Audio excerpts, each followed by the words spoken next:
Hi and welcome to The Winning Factor. I'm Alan Aitken, and on this show each week we take a look at some upcoming Hong Kong races, and I try to isolate an angle to the race we might look back on later as having been a path to finding the winner. Well, Sunday in Hong Kong is one of our infrequent Happy Valley weekend meetings, and when these come around I like to delve into some of the intricacies of racing at Happy Valley, certainly for the benefit of people who are playing the midweek events throughout the season when we don't have a Winning Factor preview, and maybe you'll find something useful in there. And I guess the thing that stands out about Happy Valley is what a quirky, tight, turning little track it is. And with that in mind, barrier draws are vitally important. I'm sure everyone knows that. But I thought I'd take a look at just where and how those barrier draws are important. And I've got some graphics for you for the last 10 years of racing at the city track. First of all, the win percentages. And you can see here, it's a nice smooth graph of success on the win percentages from the draw inside to out. Gate 1 wins more often than Gate 2, which wins more often than Gate 3, and so on, barrier by barrier out to 12. It's a very smooth graph. When we take a look through the prism of performance against market expectations, we see that a lot of that, however, is priced in, and the picture is anything but smooth.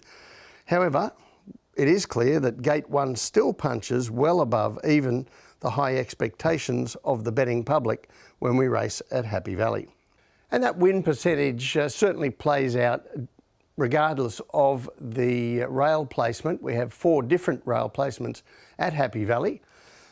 And as the rail moves out, you can see pretty much the same. The inside gates have the higher strike rates.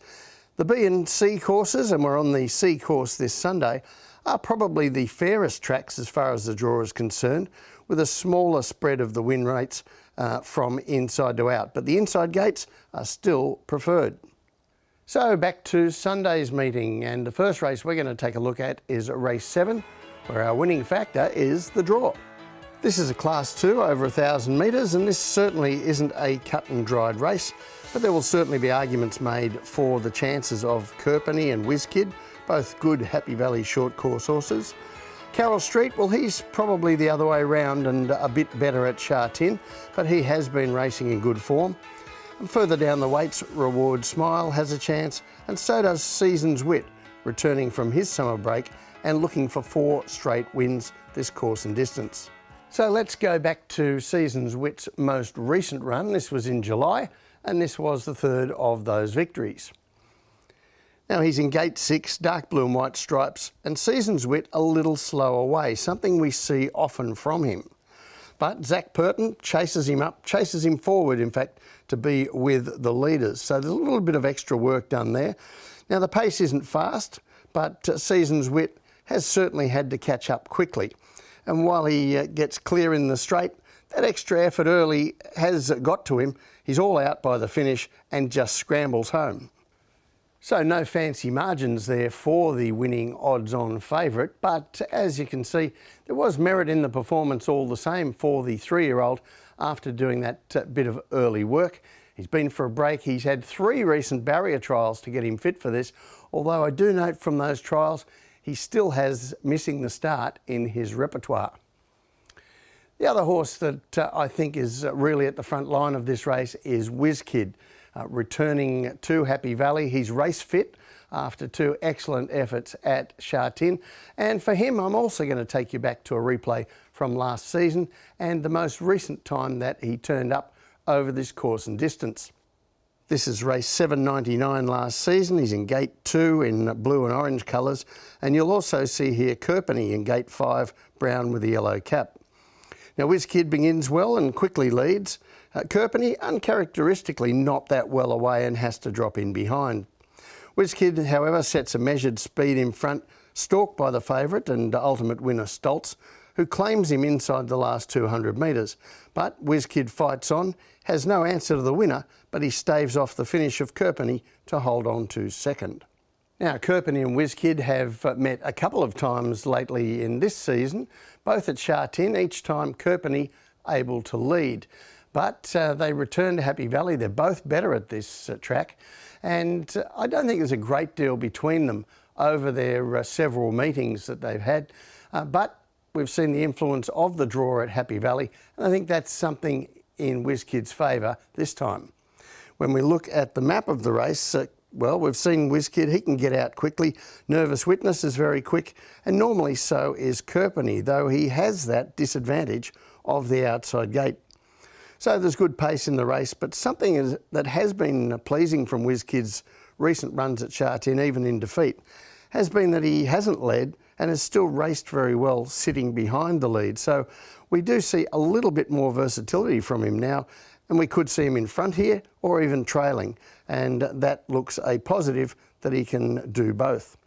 As for Seasons Wit, well, as you've seen on that replay, he hesitates when the gates open. That has been a pretty regular pattern with him, even in his wins, even including his latest barrier trial. So he's giving away race fitness here and might also give away a head start as well. So the tip from me in race 7 is WizKid. His winning factor, the draw. He's been racing well at Sha Tin, but he is better at Happy Valley, especially over this course, and he has the speed to use Gate 1, and we've seen how important Gate 1 can be at Happy Valley. The other race I want to take a look at on Sunday is race 10, and our winning factor here, the map.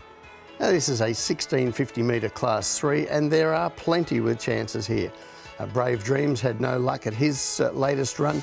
Lean Hero and Hong Kong Dragon have good records this course and distance. June Planet, he's a last start winner in class 4 at this track and distance, but I want to focus on the chances of horses up on the speed, like Splendid Living, Brilliant Way and Big Red. And first of all, I'm going to show you why I'm concentrating on those horses, because the winning factor here is the map, and here's the map. It looks a race without speed. Only Splendid Living and E-Legend have a history of leading races successfully, and they look the most obvious leaders here. But I expect both Big Red and Brilliant Way to be up there with them from nice barriers. The others, well, they're mostly run-on types and without tactical speed. Now that setup, of course, does invite some runners to change tactics in response, though that can take horses out of their comfort zone and be counterproductive. And while Splendid Living will be up in the right place in this race, he's been going well, and as a result, he has crept up in the handicaps.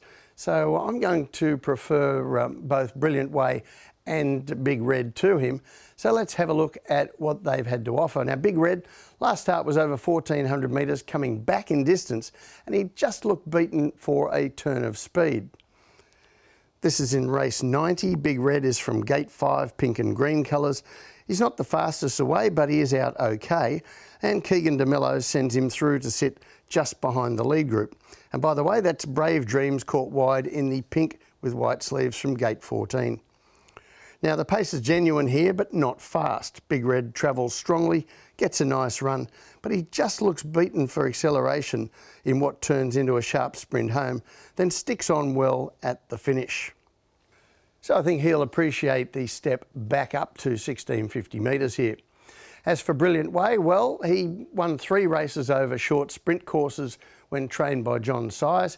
He's been with Pierre Ung for his last 2 starts, and both of them have been very good. The first one suffering quite some interference, and we're going to have a look now at the second one when he tried 1650 metres for the first time in his life. This is race 73. Brilliant Way is the grey and yellow colours, Gate 7.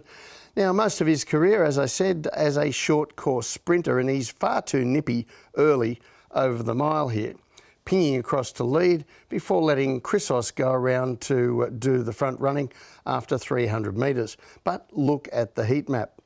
The entire first half of the race is run faster than average, so Brilliant Way at his first run at the mile is working all that time.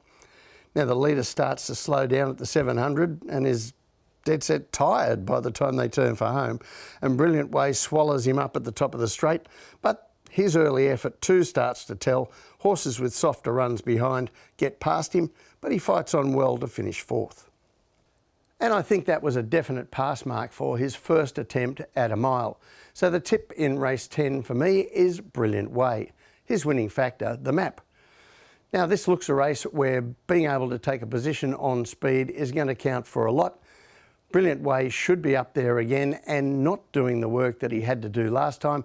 I think he'll have more energy left for the finish on Sunday. Well, that's it from the winning factor this week. Good luck on Sunday. We'll see you next time.